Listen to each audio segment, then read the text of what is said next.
luto considerado natural é aquele onde uma pessoa falece e depois os seus familiares e amigos passam pelas 5 fases associadas, que são as fases de negação, raiva, negociação, depressão e finalmente aceitação. Já falamos deste tipo de luto várias vezes aqui em diversos episódios e apesar dele ser incrivelmente doloroso, é um processo, ou seja, tem início, meio e fim. Mas por que tipo de luto passam os familiares e amigos de pessoas que desaparecem? Em situações em que a única certeza são incertezas, em que nem sequer se sabe se o desaparecido está vivo ou morto. Este tipo de luto é chamado de luto ambíguo ou luto crónico e, ao contrário do luto tradicional, não tem o tal início, meio e fim.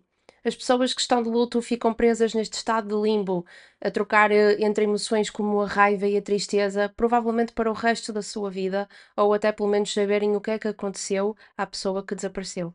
Para além disso, este tipo de luto não é tão socialmente aceito, no sentido que não há nenhuma atividade social, como por exemplo um funeral, para ajudar a lidar com a dor, e por isso muitas vezes a pessoa do luto sente-se muito incompreendida. A vida vai avançando e o desaparecido é infelizmente esquecido até pelas autoridades. Mas se há pessoas que nunca se esquecem, é a família, que ficam presas neste processo angustiante que é o luto ambíguo. Estes são os casos da Cláudia Silva e Souza e do Hélder Cavaco, dois menores que desapareceram na década de 90 em Portugal e que infelizmente caíram no esquecimento.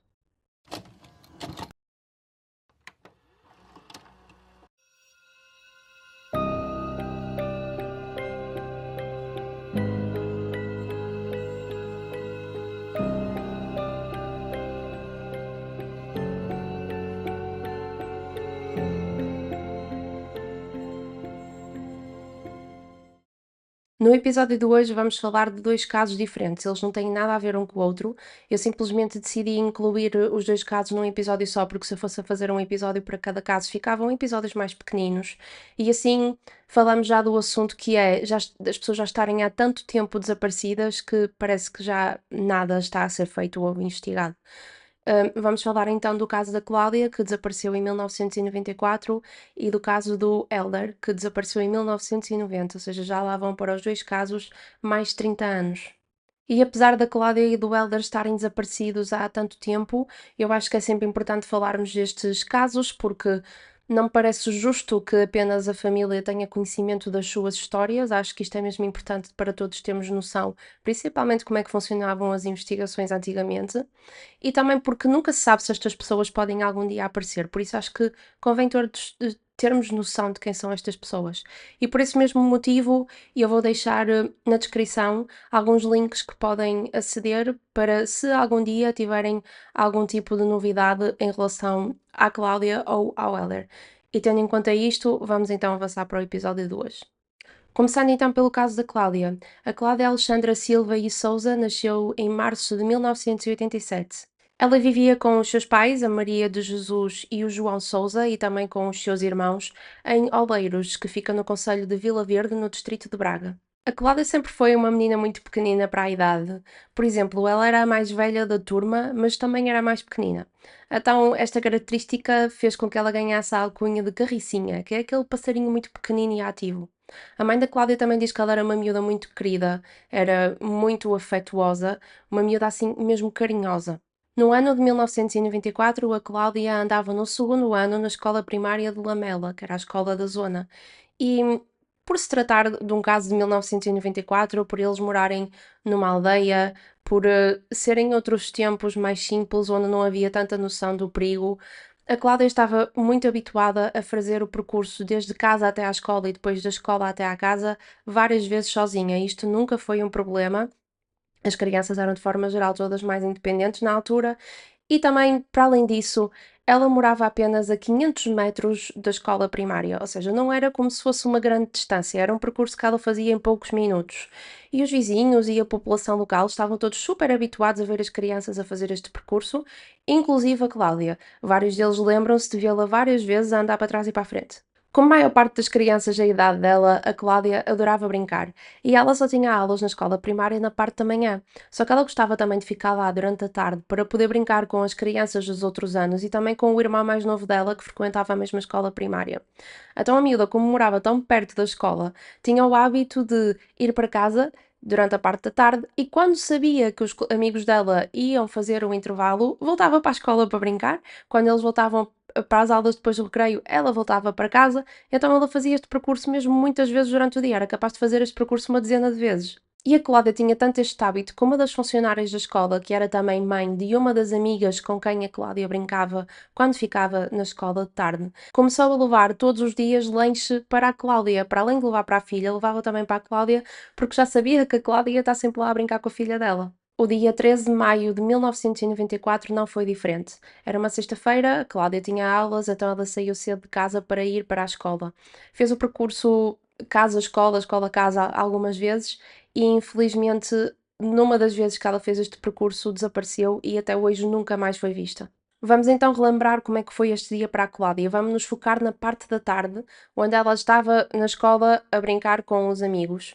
Neste dia, a tal funcionária que lhe levava sempre o lanche esqueceu-se de levar lanche para as duas miúdas. Ela não levou nada com ela. Mas pronto, sentiu-se mal por não ter levado nada e deu dinheiro à Cláudia para ela ir até ao supermercado local comprar qualquer coisa para lanchar. Quando ela regressou à escola, depois de ter ido ao supermercado, ela encontrou a tal funcionária que estava a varrer as folhas e o lixo que os miúdos iam deixar durante o intervalo do pátio do recreio. E ela ia pondo estas folhas e este lixo em sacos de plástico. E quando ela viu a Cláudia, disse tipo em tom de desabafo que não tinha mais sacos de plástico para arrumar as folhas e o lixo, por isso ia parar de varrer. E para além disso, ela estava cansada, por isso ia parar. E a Cláudia disse-lhe que não se importava de ir até casa buscar mais sacos de plástico, porque a mãe dela tinha muitos. A mãe dela trabalhava de casa, trabalhava com tecidos e estes tecidos vinham dentro de grandes sacos de plástico. Então a senhora já tinha por hábito a funcionária de utilizar estes mesmos sacos depois na escola. Então a Cláudia disse-lhe tipo, eu não me importo de ir até casa e trago-te uns quantos sacos de plástico. Para além disso, naquele dia tinha estado a chover e a Cláudia andou a brincar nas poças d'água, então ela estava toda encharcada e foi do género, vou a casa trocar de roupa, aproveito e trago-te os sacos. Ela fez o percurso desde a escola até casa acompanhada por um amigo dela, um rapaz da idade dela. Quando ela chegou a casa, este rapaz ficou na parte do quintal à beira da casa a brincar, ou seja, só a Cláudia entrou dentro de casa. Quando ela viu a mãe, perguntou-lhe pelos sacos de plástico. E a Maria de Jesus, a mãe da Cláudia, respondeu que naquele momento não tinha sacos, que levava sacos até à funcionária da escola na segunda-feira, mas para qualquer das formas, depois da Cláudia trocar de roupa, voltar à escola para pelo menos avisar a senhora que não ia levar os sacos. Então a Cláudia trocou de roupa e depois saiu de casa para ir para a escola. E aqui um detalhe importante: o tal rapaz que a acompanhou no percurso desde a escola até casa não foi com ela, a Cláudia foi sozinha. Eu não sei se ele continuou a ficar na zona da casa da Cláudia a brincar, eu não sei se ele se fartou de esperar por ela e voltou à escola sozinho, não sabemos ao certo. O que sabemos é que quando a Cláudia fez novamente o percurso desde casa até à escola, ela foi sozinha. Antes dela sair de casa, disse à mãe: "Oh mãe, até logo!" E saiu porta fora a correr. E estas foram as últimas palavras que a Maria de Jesus ouviu da filha. Aqui outro detalhe que depende um bocadinho do recurso para recurso, já sabem como é que é às vezes estas coisas, principalmente com casos tão antigos. Alguns recursos dizem que a irmã mais velha da Cláudia, que era uma menina que também se chamava Maria, com uma mãe que tinha 11 anos, estava na casa na altura em que a Cláudia saiu para ir para a escola e que ela ofereceu-se para ir com a irmã, mas que a Maria de Jesus disse-lhe que, como ela ainda não tinha lanchado e já era ali mais ou menos 7 da tarde, preferia que ela ficasse em casa a lanchar e a Cláudia ia tratar do recado sozinha. Outros recursos dizem que esta irmã mais velha chegou a casa minutos depois da Cláudia ter saído e que ela perguntou à mãe qualquer coisa tipo: Mãe, a Cláudia foi à escola, eu posso ir com ela? E que a mãe lhe respondeu: Olha, ela acabou de sair, já não vais a tempo. Mas mais uma vez, independentemente deste detalhe, sabemos que a Cláudia foi sozinha. O tempo foi passando, a Maria de Jesus a assumir que a filha dela estava na escola e, por outro lado, a funcionária da escola, que nunca mais viu a Cláudia naquele dia, porque ela não regressou à escola, assumiu que ela, afinal, não lhe apetecia voltar à escola e que foi a casa para buscar os sacos, mas que depois, pronto, lá se distraiu com qualquer coisa e que não tinha regressado à escola. Ou seja, as duas partes entre aqueles 500 metros achavam que a Cláudia estava no sítio oposto e, na verdade, durante o percurso ela simplesmente desapareceu. Perto da hora de jantar, a Maria de Jesus já estava a cozinhar, estava a pôr a mesa, a preparar tudo para a família e, entretanto, o João, o pai da Cláudia, já tinha chegado a casa. Então ela disse-lhe tipo: Olha, vai buscar os miúdos e anda para casa porque já está quase feito o jantar. E ele, passado uns minutos, regressou a casa com apenas 2 filhos, sem a Cláudia, e ele disse-lhe que não fazia ideia onde estava a Cláudia, então eles começaram a ficar aqui nervosos, porque normalmente ela estava em casa sempre à hora do jantar. Eles decidiram esperar mais uns minutos, sentaram-se todos à mesa, com o lugar da Cláudia vazio, mas nenhum deles estava a conseguir comer, estavam todos a ficar genuinamente preocupados com a miúda. Então foi neste ponto que a Maria de Jesus e o João decidiram que queriam sair de casa e começar a procurar pela aldeia, e até a irmã mais velha, a Maria, de 11 anos, andou sozinha a procurar pela aldeia, aflita atrás da irmã. Costuma-se dizer que as notícias más espalham-se depressa, e então numa aldeia pequena espalha-se à velocidade da luz. Passado uns minutos, já toda a gente sabia que a Cláudia estava desaparecida. E toda a gente foi muito solidário, logo com aquele espírito de comunidade, todos atrás da Cláudia. Até mesmo os escuteiros da zona foram muito importantes para as buscas, porque eles passaram mesmo tudo a pente fino, terrenos, poços, qualquer sítio que a Cláudia pudesse ter caído.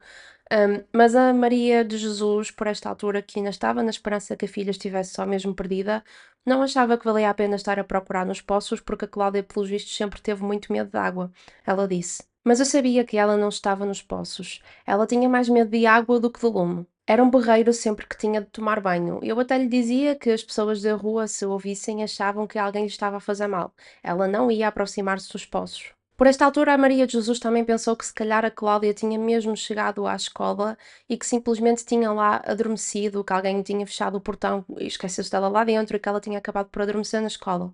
Então ela foi até à casa da tal funcionária e pediu-lhe as chaves da escola para irem lá confirmar. Esta senhora, a funcionária, ainda não sabia do desaparecimento da Cláudia. Ela, quando saiu da escola, foi para casa e não saiu mais, por isso ela não sabia do desaparecimento e, infelizmente, a Cláudia não estava na escola. Quando, ao fim de algumas horas de buscas durante aquela noite, a Cláudia não estava a aparecer, a Maria de Jesus começou naturalmente a ter uma reação de desespero, a achar que, pronto, alguém levou a minha filha.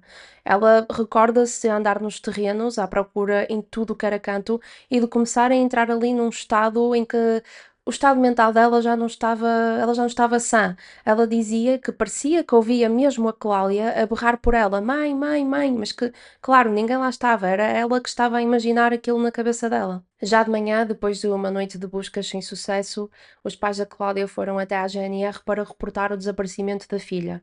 E como já ouvimos falar aqui várias vezes em vários episódios, a GNR respondeu-lhes que eles tinham de esperar pelo menos 48 horas para poder reportar o desaparecimento. Depois, durante a conversa, houve também uma falha de comunicação, uma resposta mal dada por parte de um guarda da GNR, porque, pelos vistos, um guarda respondeu aos pais da Cláudia qualquer coisa tipo: Ela não desapareceu, ela foi mas é namorar.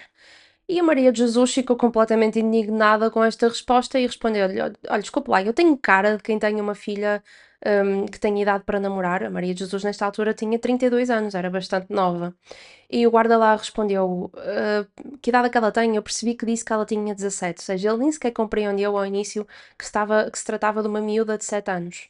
Mas ele respondeu-lhe que, mesmo assim, mesmo sendo uma criança, tinha de esperar pelo menos 24 horas para poder reportar o desaparecimento. E independentemente da idade da pessoa desaparecida, que tipo de resposta é esta? Uns pais irem aflitos pedir ajuda às pessoas que são capazes de os ajudar e eles responderem: Ah, não desapareceu, só foi namorar. Esta resposta é completamente cruel e inadmissível. Eu compreendo porque é que a Maria Jesus passou ali na esquadra. Um, e para além disso, também já falamos isto aqui em alguns episódios, esta treta de 24 horas, 48 horas não existe. É um direito vosso, é uma obrigação por parte das autoridades que as buscas comecem imediatamente. Já falamos também aqui várias vezes que as primeiras 48 horas depois de um desaparecimento são as mais cruciais. Por isso não faz sentido nenhum a polícia esperar 48 horas precisamente para começar as buscas. Por isso nunca se acreditem nisto. Então, com esta resposta, os pais de Cláudia viram-se obrigados, durante aquele fim de semana, o sábado e o domingo seguintes, a fazer as buscas pela filha sozinhos, apenas com a ajuda da comunidade e com a ajuda dos escuteiros locais. Só na segunda-feira seguinte é que a GNR se juntou às buscas e ainda tiveram a lata de ir ter com os pais da Cláudia a perguntar se eles sabiam onde é que estava a filha. A Maria de Jesus disse: Vinham aqui perguntar-me se nós sabíamos onde é que estava a nossa filha. Se eu soubesse, não tinha pedido ajuda. Fiquei com uma raiva da guarda.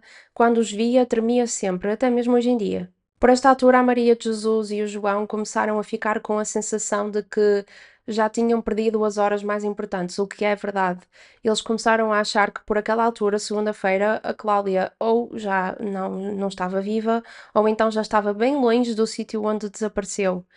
E aqui podia ser uma questão de, pronto, a GNR atrasou-se, mas ao menos quando veio fez uma investigação exemplar, foi mesmo daquelas investigações de orgulho das nossas autoridades, mas não foi este o caso. Infelizmente a investigação por parte da GNR foi uma coisa assim mesmo quase inexistente, e mesmo quando o caso passou para a alçada da Polícia Judiciária, continuou a ser mesmo muito fraco, com muita pouca coisa a ser feita. Por exemplo, a PJ só interrogou os pais da Cláudia um mês depois do desaparecimento. Imaginem aqui a quantidade de informação crucial que lhes pode ter escapado por causa do fator tempo e também pelo facto de eles estarem traumatizados com o desaparecimento da filha.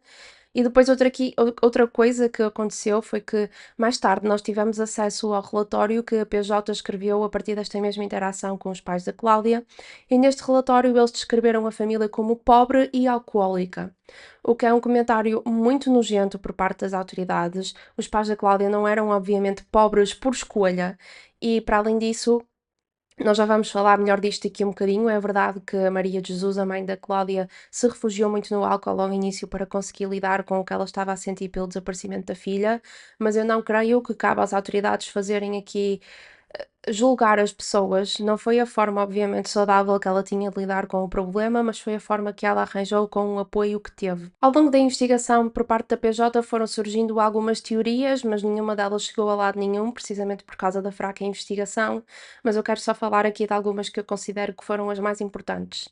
Então, primeiro, logo poucos dias depois do desaparecimento, e isto aqui foi uma observação feita pelos pais da Cláudia, não tanto pela polícia, é que uma das vizinhas que morava no percurso entre a escola da Cláudia e a casa, lembra-se naquela tarde, por volta da hora do desaparecimento, ter visto a Cláudia a correr, a passar assim em frente ao portão dela. Ou seja, ela sabe que pelo menos naquele ponto a Cláudia passou. Ela lembra-se também que depois disso desviou o olhar, ouviu a porta de um carro a bater e depois o carro a arrancar. E quando ela ouviu isto, olhou outra vez pela janela e a Cláudia já não lá estava, nem o carro nem a Cláudia. Este carro depois conseguiu ser identificado como um carro preto extremamente velho que passava lá muitas vezes na zona. Chegou a passar muitas vezes em frente à casa da Cláudia. A Maria de Jesus lembra-se ver o carro várias vezes, nunca achou assim nada de estranho, achava que pertencia a alguém, mas depois, quando chegou à altura de perceber afinal quem era o homem que conduzia aquele carro, nunca ninguém percebeu. Algumas pessoas diziam que era um homem com uma barba muito grande, outras pessoas diziam que era um homem que não tinha barba, e a partir daqui depois a polícia não conseguiu sequer perceber quem era esta pessoa e de quem era este carro, por isso isto foi um beco sem saída. Outra possibilidade que surgiu na cabeça da família da Cláudia para o que pode talvez ter acontecido à filha deles foi uma conversa que a Maria de Jesus teve com uma prima, uma mulher chamada Júlia, umas semanas antes do desaparecimento. Então, pelos vistos, esta tal prima Júlia uma vez chegou à beira da família da Maria de Jesus e do marido, do João, pai da Cláudia, e perguntou se eles não lhe queriam dar a filha mais velha deles, a Maria, de 11 anos, para ela vender a um casal. E a Maria Jesus ficou mesmo chateada com a prima, tipo, nós somos pobres, mas ainda conseguimos sustentá-la, ela está a estudar, vai ter um futuro brilhante, obviamente eu não te vou dar a minha filha para tu venderes. E esta prima, segundo o que a Maria de Jesus conta, ficou chateada e respondeu qualquer coisa do género: de uma forma ou de outra eu vou conseguir fazer isto, e se não for a mais velha, vai ser a mais nova, a referir-se à Cláudia. Para além desta conversa que é extremamente chocante, tendo especialmente em conta que passado umas semanas a miúda desapareceu mesmo, a Maria de Jesus estava também com a pulguinha atrás da orelha, porque esta tal prima Júlia, no fim de semana a seguir ao desaparecimento, ninguém fazia ideia onde ela estava. Então a Maria de Jesus pôs mesmo na cabeça que ela foi a responsável pelo desaparecimento da filha. E depois, quando a PJ entrou ao barulho, ela contou-lhe isto tudo e a PJ investigou esta tal prima Júlia para a possibilidade de ela ter raptado a Cláudia. No entanto, ela respondeu-lhes que naquele fim de semana não estava em lado nenhum porque esteve a trabalhar, e pelos vistos a PJ depois conseguiu confirmar esta mesma informação com os patrões dela. Por isso, mais uma vez, a partir daqui, não surgiu nada. Outra coisa que na altura também foi suspeita para a família foi o facto de uma tia da Cláudia ter pedido uma segunda via da certidão de nascimento da Cláudia, sem dar conhecimento aos pais ou pedir autorização aos pais. E na altura ela disse que pediu esta certidão porque havia uma pista sobre o paradeiro da Cláudia em Espanha. Só que as autoridades espanholas disseram-lhe que para poderem ajudar com as buscas precisavam de uma certidão de nascimento do desaparecido. E então, por este motivo, é que ela pediu a segunda via. Só que quando o APJ foi confrontá-la, tipo do género, foi mesmo isto que aconteceu, a senhora ainda tinha lá a segunda via em casa com ela. E ela respondeu à polícia que simplesmente ainda não tinha tido tempo de mandar para a Espanha e que. Na altura, a polícia também lhe perguntou porque é que não avisaste os pais da Cláudia. Ela disse que não avisou porque sabia que eles não queriam que ela pedisse a segunda via. Esta história está muito mal contada na minha perspectiva. Isto é, atenção, só a minha opinião.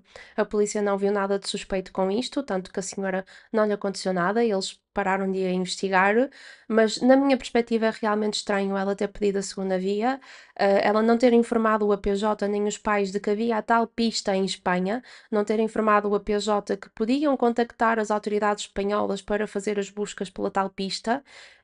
Acho que é aqui uma história um bocadinho mal contada.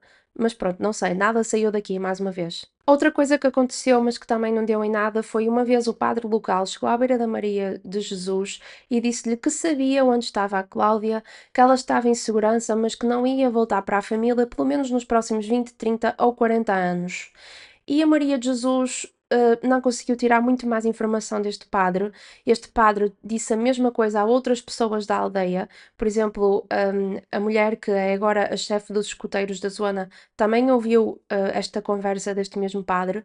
E nós não sabemos aqui se a PJ falou com ele, se o interrogou, se tentou perceber o que é que ele queria dizer com isto. E para além disso, este padre faleceu em 2006, por isso a família nunca conseguiu ter aquela sensação de perceber ao certo o que aquilo queria dizer. A Maria de Jesus dá por ela ainda, às vezes, a ir até à campa deste padre e implorar tipo para o céu para ele lhe dar um sinal para o que é que ele queria ao certo dizer. Com o passar dos meses sem notícias, a atenção desviou-se um bocadinho para os pais da Cláudia.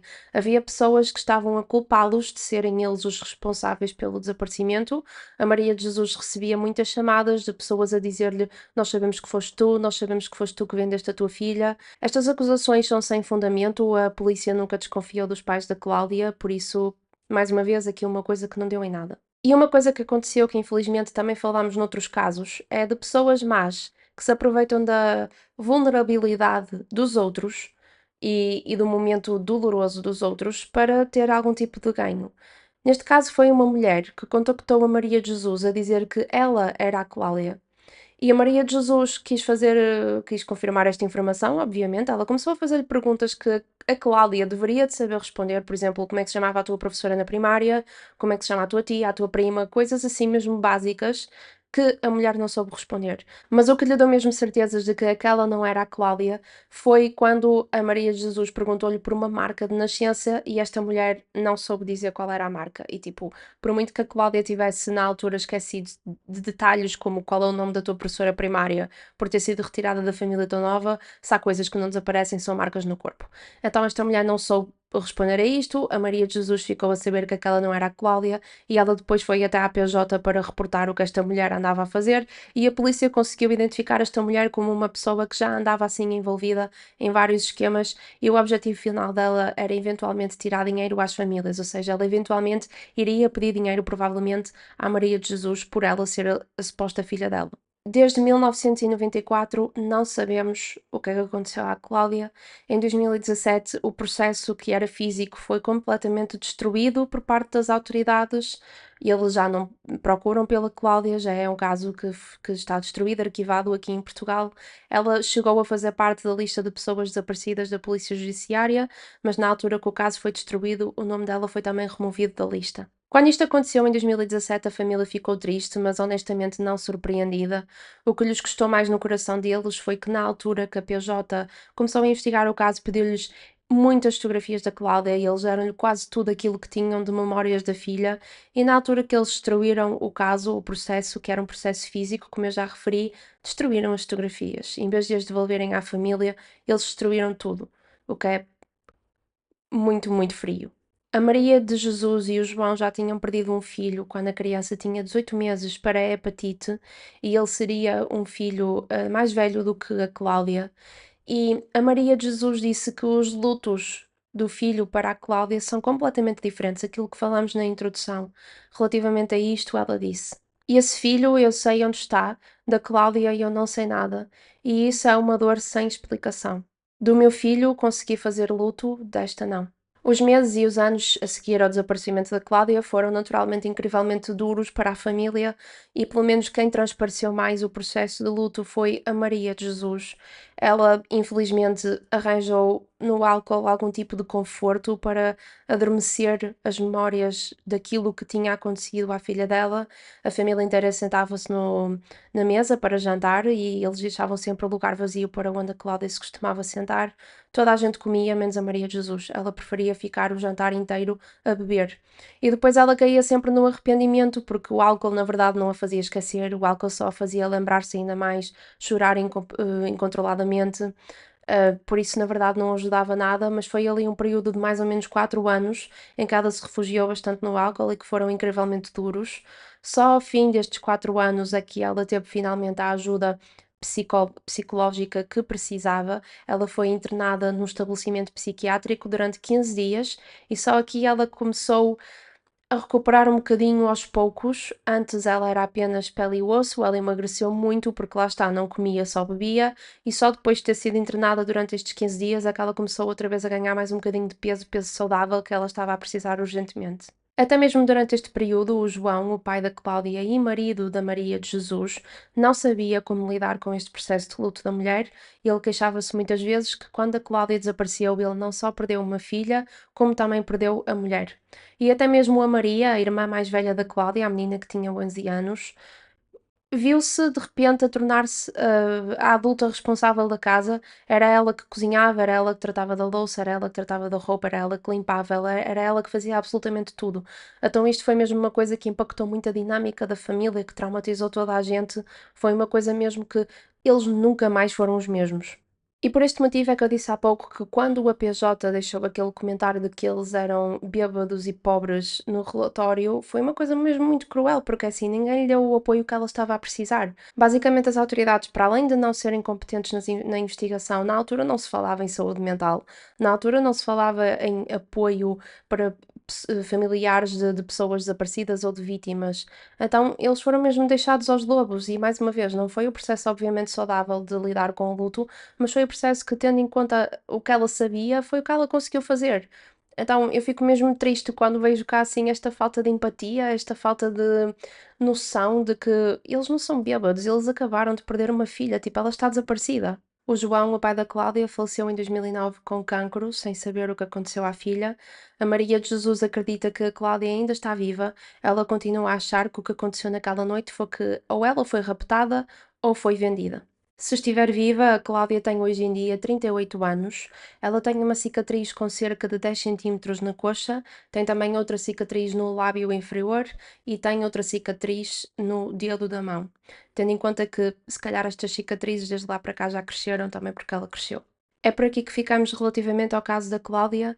Vamos agora então falar do caso do Hélder Cavaco. O Hélder Cavaco nasceu em julho de 1973 e durante a sua infância e parte da sua adolescência ele morou em São Tiago de Cacém, que fica na costa alentejana, e ele morava com os pais, a Antónia e o Manuel, com a sua irmã mais nova, que é a Elsa, e também com o irmão mais velho, que é o Cláudio. Para a sua irmã, o Hélder sempre foi o menino dos caracóis.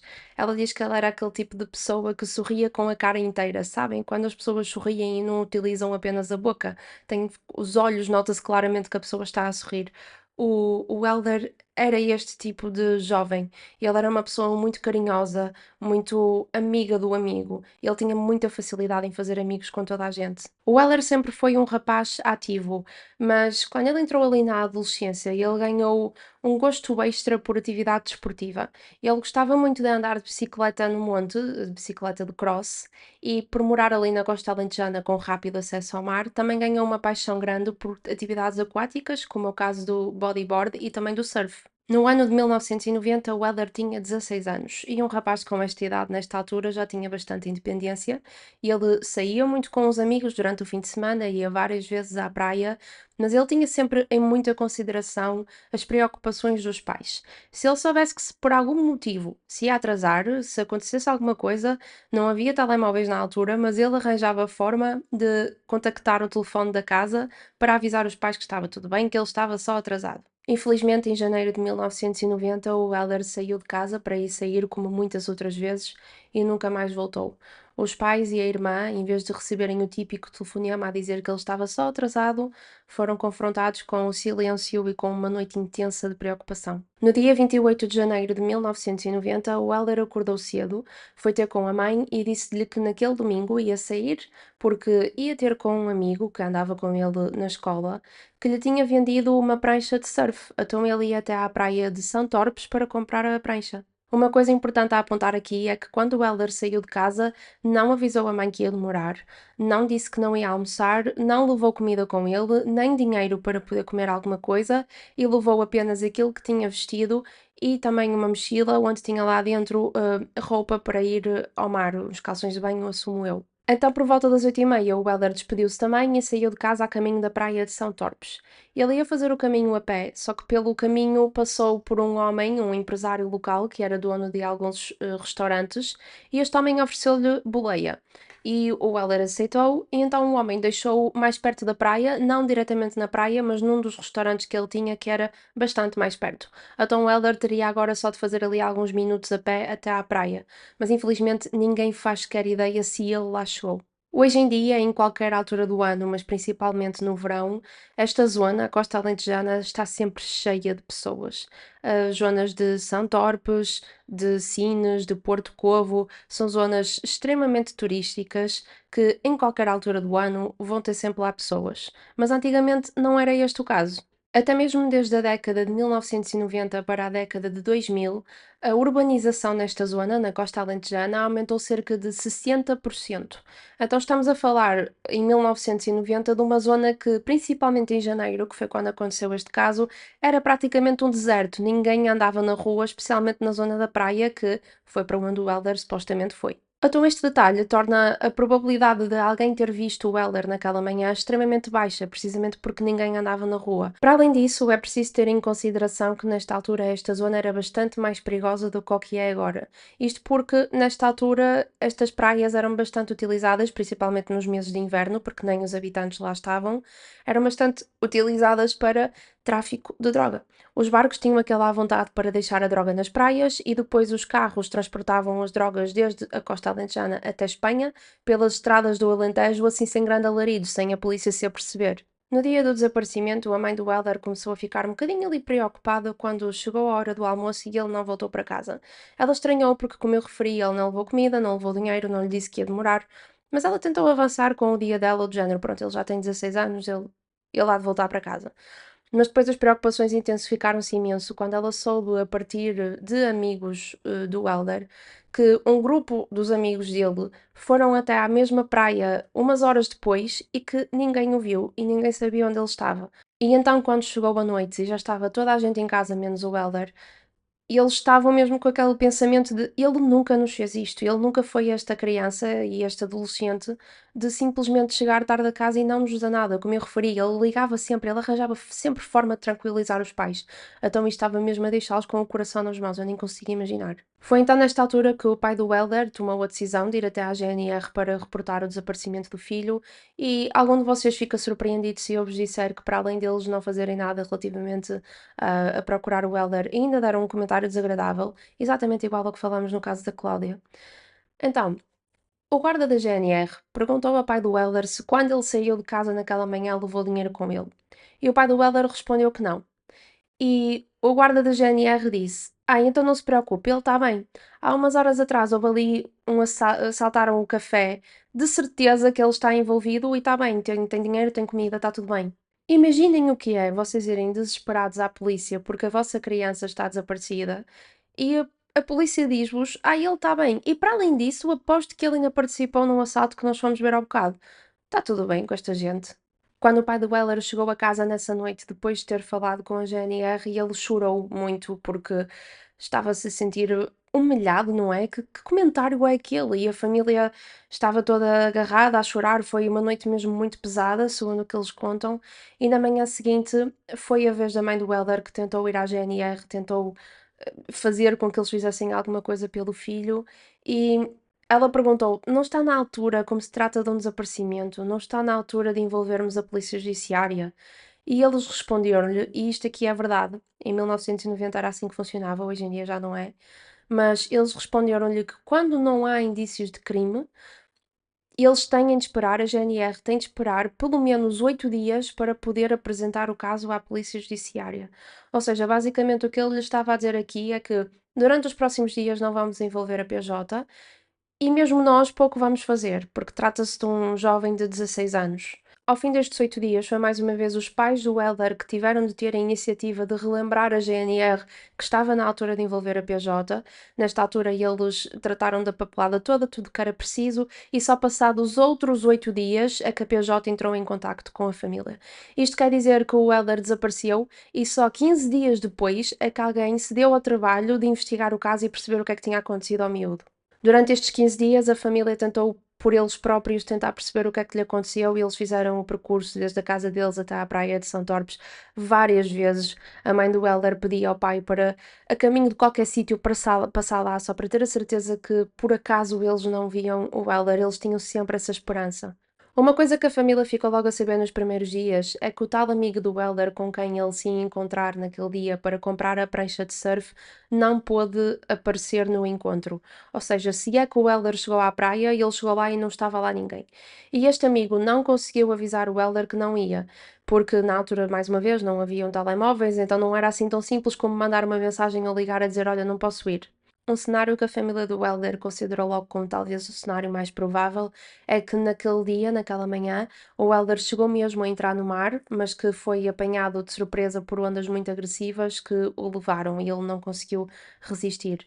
No entanto, esta hipótese perde um bocadinho a sua força quando consideramos que a maior parte dos corpos que são atirados ao mar acabam por aparecer mais tarde ou mais cedo.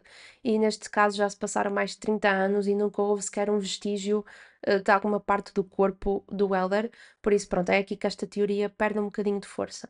Na altura também se chegou a conversar com o tal empresário, o homem que deu boleia ao Helder, porque ele foi, tanto quanto sabemos, a única pessoa a ver o Helder antes dele desaparecer. Na altura, nunca ninguém se suspeitou propriamente deste homem, era mais uma coisa de ver onde é que ele o foi buscar, onde é que ele o deixou, a que horas ao certo, porque ele era um homem muito respeitado, era uma pessoa muito da comunidade. Não é que isto signifique alguma coisa, já vimos casos que a pessoa é assim e depois é ela a responsável pelo crime. Mas nem a família do Weller considerou que este homem fosse culpado, nem a PJ, nem a GNR, nem ninguém. Porque ele foi sempre muito colaborativo com as investigações, ele sabia que o Weller ia comprar a prancha, porque o Weller contou-lhe durante o caminho que ele lhe teve a dar a boleia e ele disse que ele estava mesmo muito entusiasmado por fazer aquele negócio, estava entusiasmado por ter uma prancha nova, sabia exatamente aquilo que ele tinha vestido, sabia a que horas é que o foi buscar aonde, sabia a que horas é que o tinha deixado e aonde, por isso foi uma foi uma peça importante no puzzle, mas nunca foi um suspeito, é isto que eu quero dizer. Alguns dos inspectores da PJ consideraram ainda a opção de que o Heather pudesse ter sido levado para tráfico sexual. Um ex-inspetor da PJ disse: sim, por esta altura já sabíamos que existiam grupos organizados que se focavam em crimes sexuais contra menores, fossem eles atividade sexual explícita ou fotografias e filmagens. No entanto, apesar de esta possibilidade ter sido considerada pela PJ, não foi o foco da investigação, nem foi de todo uma possibilidade que eles deram muita atenção.